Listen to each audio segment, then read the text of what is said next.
বান্ধবী শোন না, পয়সা করি তো নাই। একটা বুদ্ধি করলাম। কি কত, আমার মায়ের বাড়ি যাবো, মায়ের আছে তাওই আছে, যদি থাকে ওদের কাছ থেকে কীভাবে পয়সা আনা লাগবে, তুই খালি আমার সাথে হ্যাঁ হ্যাঁ করবি, ঠিক আছে? চল আগাই, চল। ও মাওই, মাওই, এই ঘরে না, ওই ঘরে থাকবো। এই আমার মা ওই পয়সা আলা এই ঘরে থাকবো না তো কোন ঘরে থাকবে? গোয়াল ঘরে থাকবে নাকি? ওটা তো গোয়াল ঘর, প্রচুর পয়সা আলা। পয়সার দুনিয়া এসে দিস নি, কীভাবে পয়সা দেয় মাও? পয়সা চাইলেই দিয়ে দিব, এই ঘরেই থাকে মাও। ওই এই ঘরে থাকি, ও হ্যাঁ তো, এ মাও আপনি আবার এই গোয়াল ঘরে? কোনো ব্যাপার না।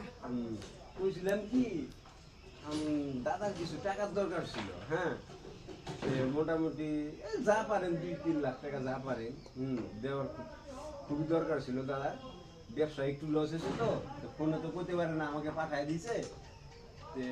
আপনি দিয়ে দেন এখন যা পারেন। আচ্ছা ঠিক আছে, দেখছি। এই দুটো কে?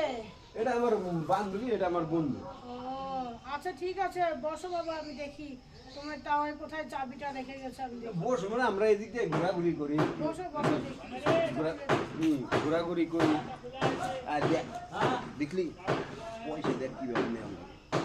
ও বাবা, সুবিধা চাবিটা তো পাচ্ছি না, চোখে দেখি না তো। তোমার টাওয়ার ওদের নিয়ে গেছে বাজারে। তাও নিয়ে আছে, হ্যাঁ তাওই নিয়ে গেছে, মানে চাবি নিয়ে গেছে। চাবি নিয়ে গেছে। তো ঠিক বসো, আছে। তোমরা বসো, চাটা ঠিক খাও, আছে, বসো বসি তাহলে, এদিক দিয়ে বসি। বসো বসো দেখছিস বসো। দিয়ে দে।